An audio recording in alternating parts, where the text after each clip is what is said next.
You're listening to the CLE Show. Hello again, and welcome to the CLE Show. I'm your host, Jay, and this week we're talking to Joe Vitale Jr., a Canton-based musician and recording engineer. He's working on a new album and shares with us his inspirations, what to expect from his live show in Akron on August 24th, as well as how growing up amongst rock royalty shaped his path in the creative arts. But first, here's some events that I think should be on your calendar. Spark City Hop in Cleveland on August 18th. It's a way of guests exploring our downtown Cleveland and the surrounding neighborhoods by taking free trolley tours and hopping from artist galleries to studios and seeing some live local music performance. Austin Walkin' Kane, Michelle Gaw, Punch Drunk Tagalongs, Math and Logic, Becky Boyd, Bro Dylan, Kiss Me Deadly, and Daddy Longlegs Homegrown Revival, just some of the 50 local acts that will be performing at the event. Tropodelic announced its Better Than Real Life tour, kicking off on August 16th in New Hampshire. They have dates in our area at the Buzzbin on September 20th, Susie's in Youngstown on October 14th, and of course in Cleveland at the Nkaya Fest on the 26th of this month. Other local acts at Nkaya include the Jack Fords, Seafair, and the recently announced edition of Call Your Shot, which we played last week. Congrats to all these bands for representing the local scene at this much anticipated event. And this band, Ottawa, is at the Grog Shop on August 31st, along with Sam Fox and Spirit of the Bear. It's their latest single, No More Love Songs.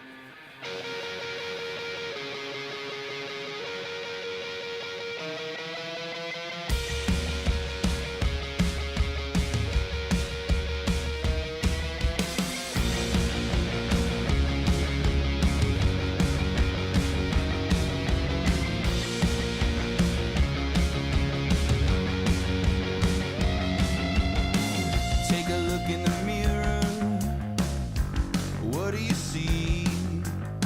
I see a boy who looks like a man, enough for one hand, needing some company. She was somebody's daughter, somebody's bride, with their wild look in her eyes, over and over and over again. She cried, baby, I'm about to go crazy. I can't hear no more love songs. Just one more, then we'll go home. Oh, darling, why did you get me started? I can't sing no more love songs. Just one more, then we'll go home.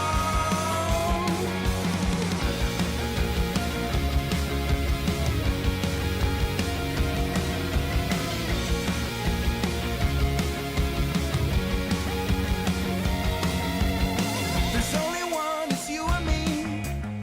The only one we'll ever need. If we're alive, at least we won't be alone. It takes time, so give it time. She was a friend of mine.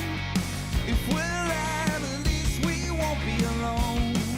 Oh, oh baby, I'm about to go crazy. I can't hear no more love songs. Just one more, then we'll go home. Oh, darling, why did you get me started? I can't sing no more love songs. Just one more, then we'll go home.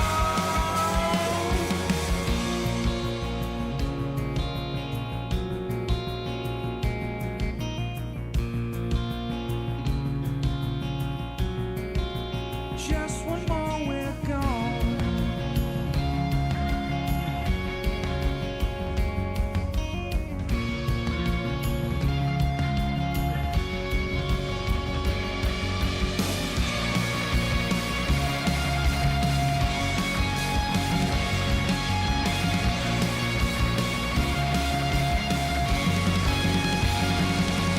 Oh, baby, I'm about to go crazy.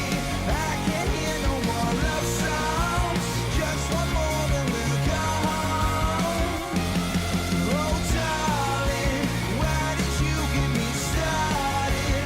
I can't sing no more love songs. Just one more, then we'll go home.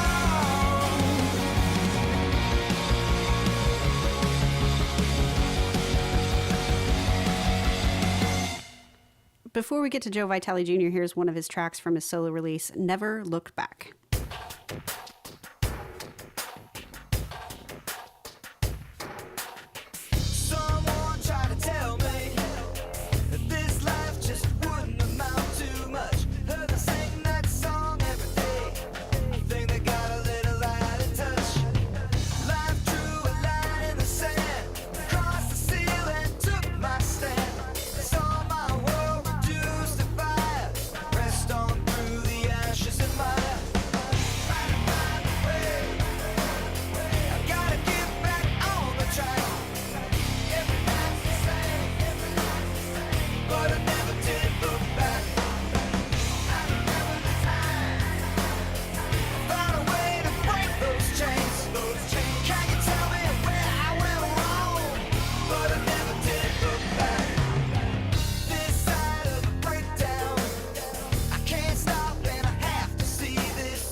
All right, we're joined now by Joe Vitale Jr., Canton musician and audio engineer extraordinaire. How you doing, Joe?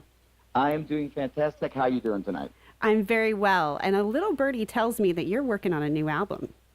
I am. I'm working on. I started a couple of years ago with my first album, which was Dancing with Shadows, and released that around 2008, end of there. And I've been working on a bunch of singles in between then and now. And about 2 years ago, I decided, the music I'm doing is a little bit rougher than my name necessarily suggests.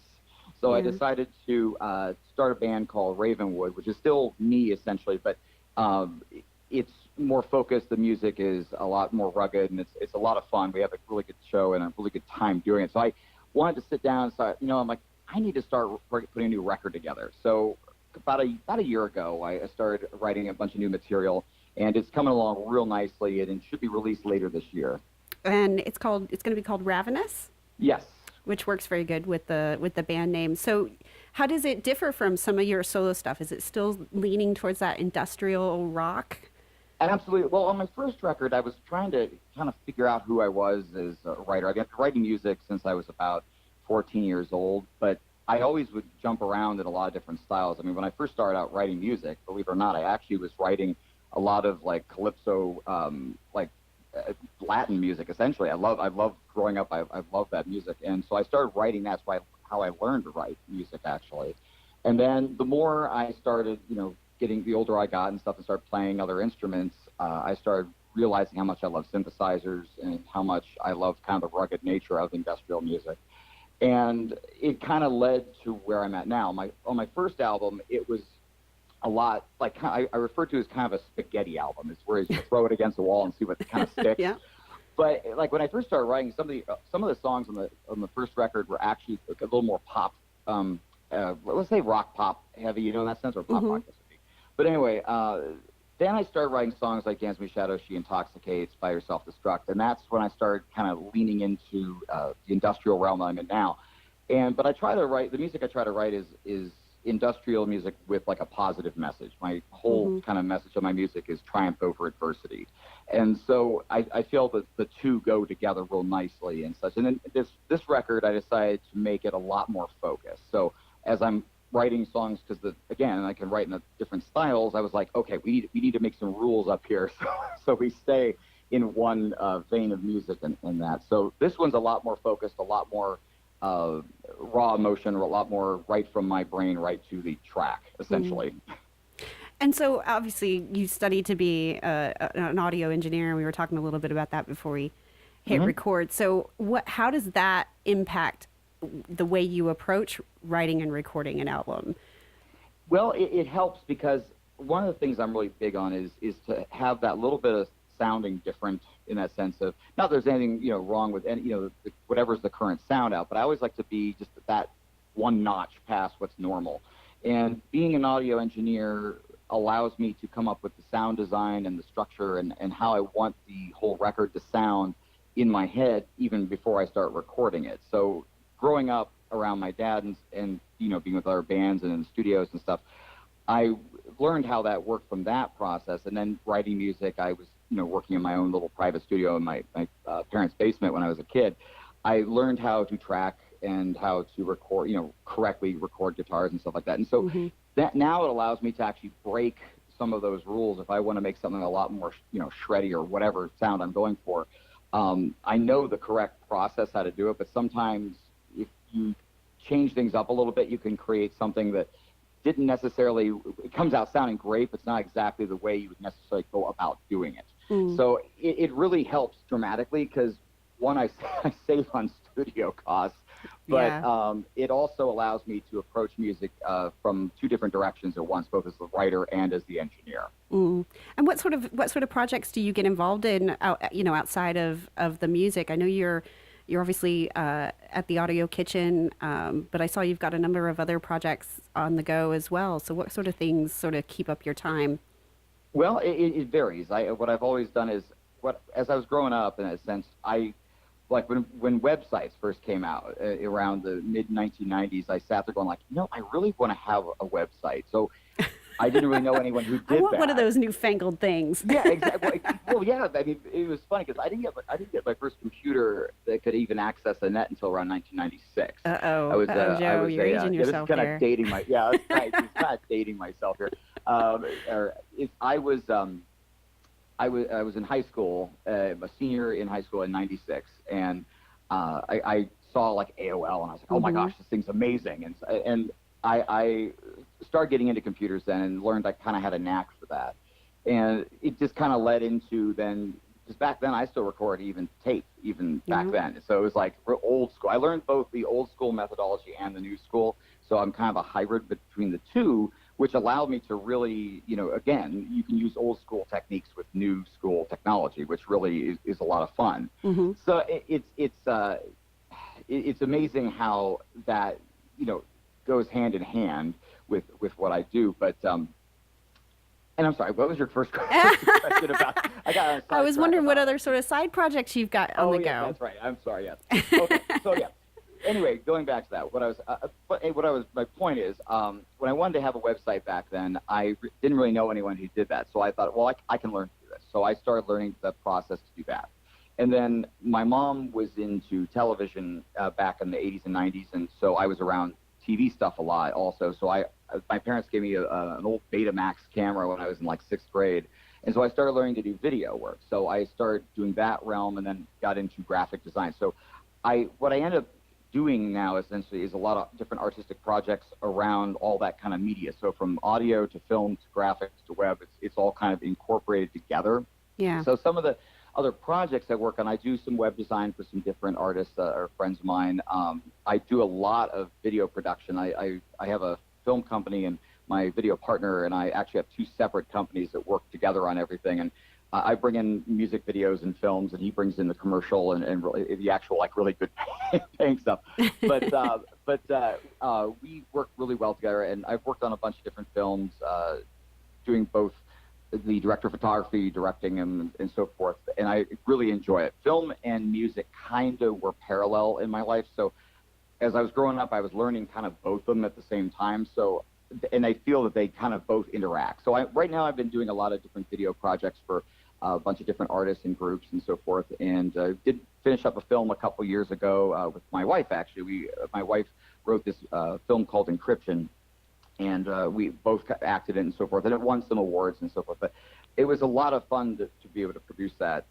She was my girlfriend at the time, and we're married now. But so working on that, and I've been producing some different bands. One of them is Post Road. I did their first record that came out a couple of years ago, and they're doing really great. They're big up in the Cleveland area, and working on a bunch of different. And the thing is, it's funny. I write primarily industrial kind of rock and stuff like that, but I'll work then as a producer then in like pop rock, blues, country, and so forth. So it's kind of a mix of a whole bunch of stuff.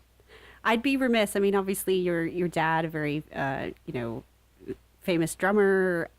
You yourself, I read, you cut your teeth working with like Crosby, Stills, and Nash, and all this other stuff. So I would be remiss in mentioning it. But hearing you talk about all the creative outlets that you've got all your fingers in, do you think you were just fated? Did you just have a double dose of that, and it was just? That was what you were going to sort of get involved in? That was going to be your passions? Well, I feel, I always feel, God gives you certain gifts. And over, the years, sometimes it takes, someone a long time to, kind of figure out what those gifts are and so forth. Sometimes right away. When I was growing up, I wanted, like so many other children, to be an astronaut. And I get really deep into stuff. Like anytime I throw myself at something, and this goes back even when I was a kid, I always, like they always say, 110% will double that. That's in the sense of I was learning all the acronyms, and it was just ridiculous. So I had an opportunity. My dad was playing with Crosby, Stills, and Nash back in the late 80s, and they were playing up at Blossom Music Center, and they do a song called, as you know, Teach Your Children. And they asked me if I'd want to come out and play tambourine on stage. And I'm like, well, of course, I'd love to do that. But at the same time, I was terrified. I wasn't even mic'd. I was terrified I was going to screw up the band or something like that. And they had me come out, and the audience, they got excited about it. Here's this kid playing tambourine on stage. Look at him. He's so cute. Thank you. But when I looked out, I saw there were, I think it was 19,000 people there that night. And I realized at that moment, I kind of really, at that moment, I still was still very much in it, and I still to this day even still follow the space program really closely. But back then, I'm like, this is a lot more fun, and so I kind of started diving in, started learning to play drums. My mom and dad never pushed me to be in this industry. They were behind whatever I wanted to do, and they just kind of stepped back. And my dad, even on purpose, didn't want to necessarily be my teacher in drums because we had that whole father-son relation thing that can also get away. But there was a guy he sent me to that he taught that he knew would teach me in the right way. So learning to play drums was my first instrument. But yeah, that one moment. So basically, from age 10, I kind of knew it was the seed was planted at least to start doing that. And as I started, getting deeper into music, I started realizing that I had a knack for playing drums and so forth. And it helps when your dad is a drummer, and that sense can show you stuff too. But I looked at I prayed to God at night, and I'm like, when I was younger, like, which way do you want me to go with my life and so forth? And it always kind of led in this direction. Anytime I thought it was going to go a different way, it always would end up back in music. So I feel in this case that God directed me to this. Yeah. Well, fantastic. And you're going to be at the Lock 3 on August 24th. So yes. What can people expect from what can people expect from a gig of yours? It's going to be a lot of fun. We're opening up for a Boston tribute group that night, and we're playing for about an hour. We play from 7 to 8, and introducing a whole bunch of new songs into our set. People have heard a lot of the same songs for over the years and so forth. I'm like, it's time to inject some new blood into this set list, and so we're going to be debuting a bunch of new material. Awesome. I'm going to have one of the artists that has played on a couple of my songs is a really wonderful, amazing guitar player. He's one of the best guitar players on the planet, actually. His name's Neil Zaza, also from the Northeast Ohio area. He played the solo on Don't Let Go, and which, thank you, by the way, for having that on a couple weeks ago. I appreciate it. Yeah, it was great. Thank you. And so he's going to be out for a couple of songs. He's right now in the middle of a major production that he's doing coming up in October called One Dark Night. But he's going to come out and play with us. My dad's going to sit in with us on a song, and it's going to be a great night. The whole big, heavy night of rock, and it's gonna be a fun night. We're really looking forward to it. One not to miss. So make sure you go check out Ravenwood in Akron at the Lock 3 Amphitheater on August 24th. And of course, stay tuned. You're on Facebook, you're on Instagram, so connect with Joe Vitale and keep up to date as soon as that new album Ravenous is released. Thank you so much, Joe. It was really fun to talk to you. Thank you. Likewise.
Big thanks to Joe Vitale Jr. for coming on the show, and we'll look forward to the release of his new Ravenwood album, Ravenous, later this year. The Vindies will be at the JD Summerfest at its hometown of Youngstown on August 25th and at the Burning River Fest this Friday the 17th. They recently snagged an endorsement from Akron's Earthquaker Devices, and you can check out their Facebook page to see the pedals they're using on some recording of new tracks. Here's one of my favorites from them. It's classic.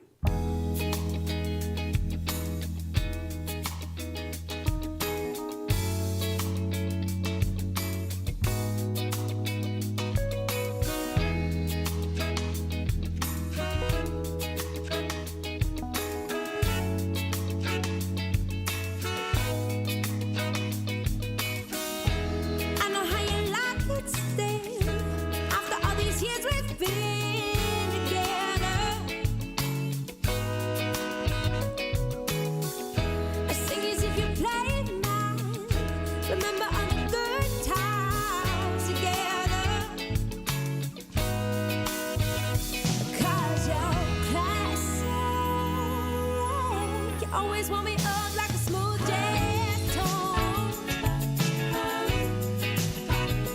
You're so classic, like a fine wine. Let me sip for you.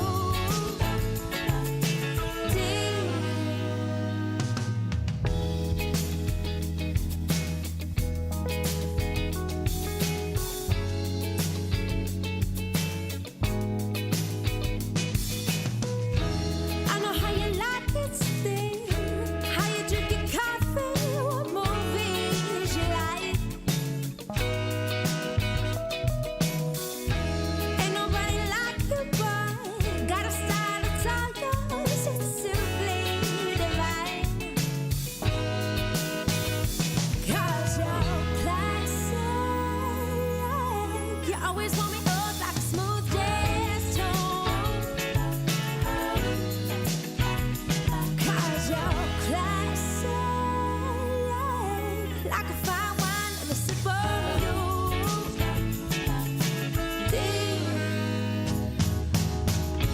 Remember when we were young, crazy kids having fun. Look how we grown after so long.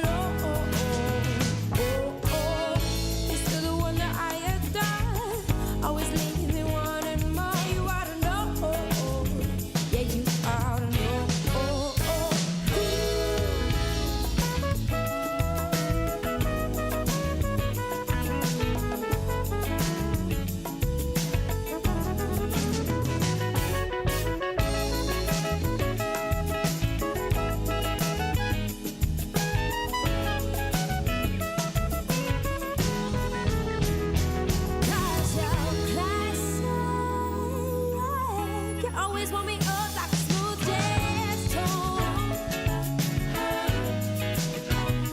You're so classic, like a fine wine. Let me sip for you. Deep, 'cause you're classic. Always want me up like a smooth jazz tone. You're so classic. Like a fine wine, let me sip for you.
Pushing my door, she's with us, you know.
That was Holy Daughters with Sweet Mother Bone Collector.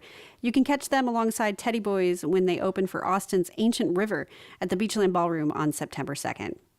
White Buffalo Woman is releasing its latest album, Foolish Hearts, on vinyl as a part of their appearance at Porch Rocker on August 18th. There's limited availability, so make sure you go check them out and grab yours. Here's a track from off that release, King of Your World.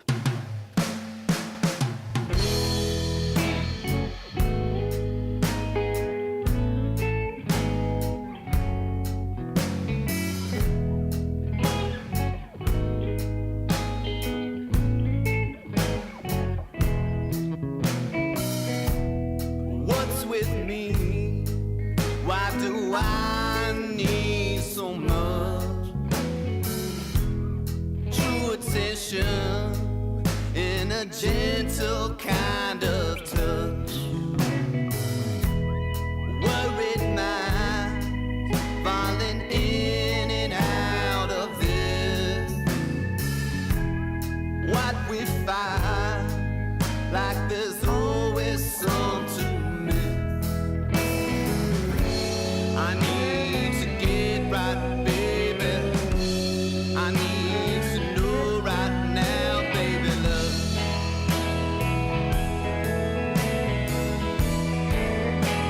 Oh, yeah. I want to be. I need to be the king, to be the king of the world. Felt so hard. Now we're restless all the day. And take our time. Now we're going our separate ways. I'm fighting for all that love we had to give. Can't give up mine, 'cause we've got so much to live. I need to get right, baby. I need to know right now, baby, love.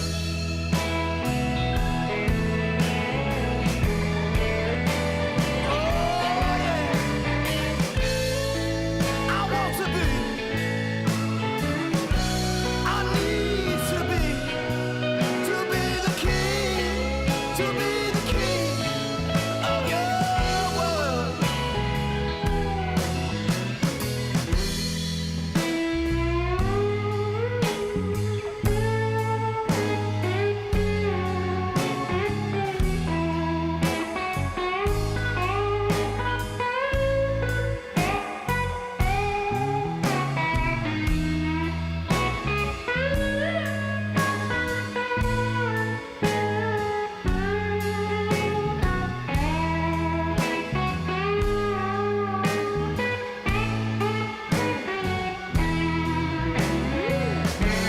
I need to get right, baby. I need to know right now, baby, love.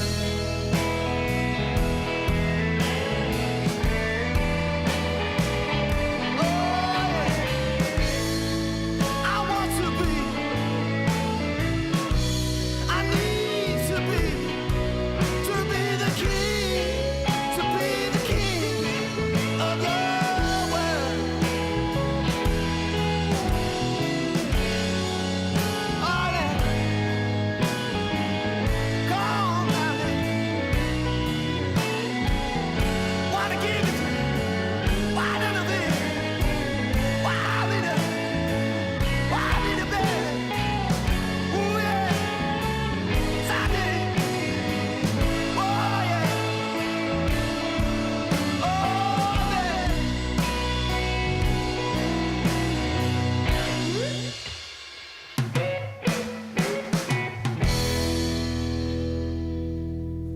And that's it for this week. Thanks for listening.